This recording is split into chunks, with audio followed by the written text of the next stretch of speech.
Welcome back to Car Reviews on Michael's Movie Monsters. Today we're going to be discussing the brand new Predator movie on Hulu, Predator: Killer of Killers. It's an animated anthology movie telling three stories: the sword, the shield, the sword, and the bullet. And all three stories come together in the finale to raise the lore of what happens next. One of the things I truly appreciate about this movie is getting even more lore. So each story involves a predator hunting this character, and then the character killing the predator, and what happens after they kill the predator, setting up hopefully another animated movie that I think would be really cool to see. The animation in this really remind me of Into the Spider-Verse. It has a similar frame rate. It has similar look, I think it's like painted cell shading. It is beyond gorgeous to look at, and there are some sequences in there that my jaw just hit the ground going, oh my god, I can't believe they just did. Oh, that was so cool to see. I know some people aren't on board with animated movies like this, and this is a movie that would not work in live action. If they tried to do it, it wouldn't, no. And it's a great way to give the fans things that they've been asking for years. For years, I've heard about, hey, we want a Predator movie set in feudal Japan. We want the Predator versus Vikings. And during the credits, there was something flashed that I went, ooh, Predators versus ancient Greeks. Let's go. I kind of want to see that. So I thought that was really cool. One of the voice actors, I kept sitting there going, I recognize him. How the hell do I know him? And a quick IMDb search showed that it was Michael Biehn, who was Kyle Reese in The Terminator and Corporal Hicks in Aliens.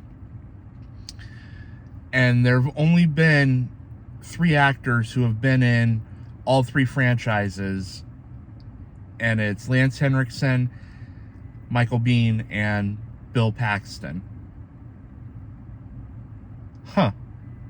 Funny you think, brain. All 3 of them were in the first Terminator movie, and then all 3 of them were in Aliens. So it's kind of cool that you get to see that. I really would like to see where this story goes next. So for one of the negatives for me is the movie just ends. It feels it's building, and then it just ends. And so for me, that was something that it didn't work. It made it feel like it was the pilot episode of a Predator TV series. Which, if they wanted to go down that route and do a limited animated series, I'm on board.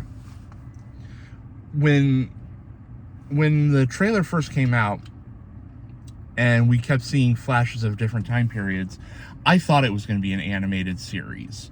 And so I was a little disappointed that it was just a movie. How everything ties together, I'm good with it being a movie. And it allows them to be a little bit more experimental. So one of the things is the middle segment, the middle anthology set in Japan, has almost no dialogue in it. And it's not until the very end of that segment that you get dialogue.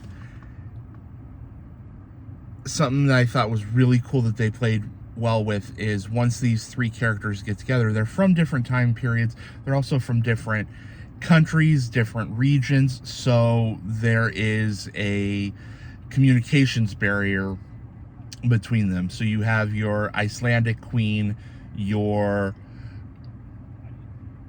samurai, for lack of a better word. I don't know if that's what he actually is or not. And then you have an American.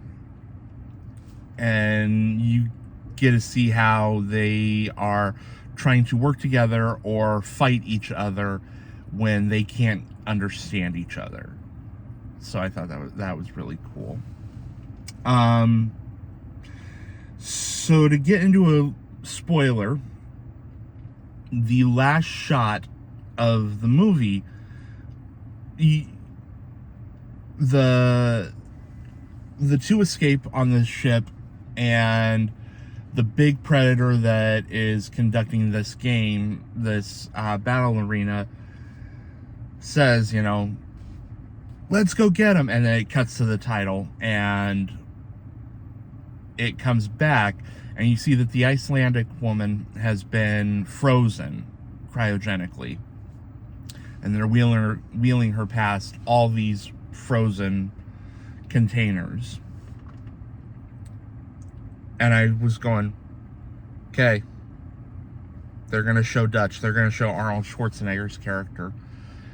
And no, they showed the character from Prey. But afterwards, it kind of left me with a thought. One, when is this taking place? Because we see the goddamn gun again. And I'm getting sick of this gun. It was a cool little Easter egg, a cool little thing at the end of Predator 2, where Danny Glover kills the Predator, a bunch of Predators show up, and they hand him this flintlock pistol. And it says the name on it. And there was a comic book story about, well, how did the Predators get this gun? And it was this Italian pirate that his crew was going to mutiny against him, and the Predator was like, fuck that. It starts taking out the crew, and the Predator and him start working together, and it was a cool comic. Prey retconned it to, hey, they got this gun off this guy.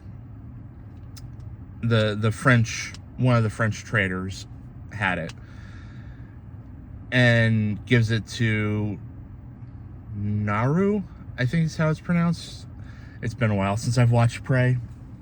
They give it to her, and at the end of the movie, she's got this gun, and it was kind of implied that the Predators are going to come back, and they're going to get a hold of this gun somehow.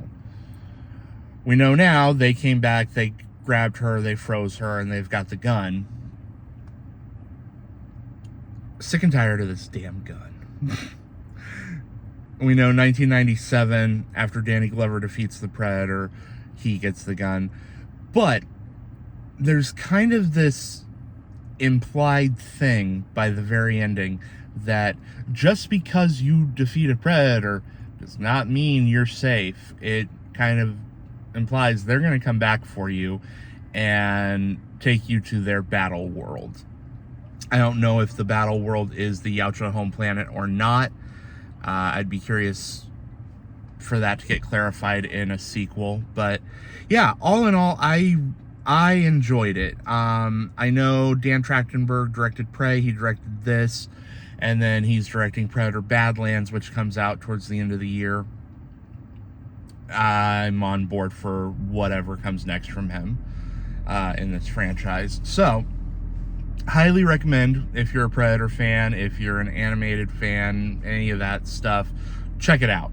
It's got some good kills. It's got some cool gadgets that do some stuff that you just kind of go, oh, didn't know they had that. And yeah, I'll see you back here soon.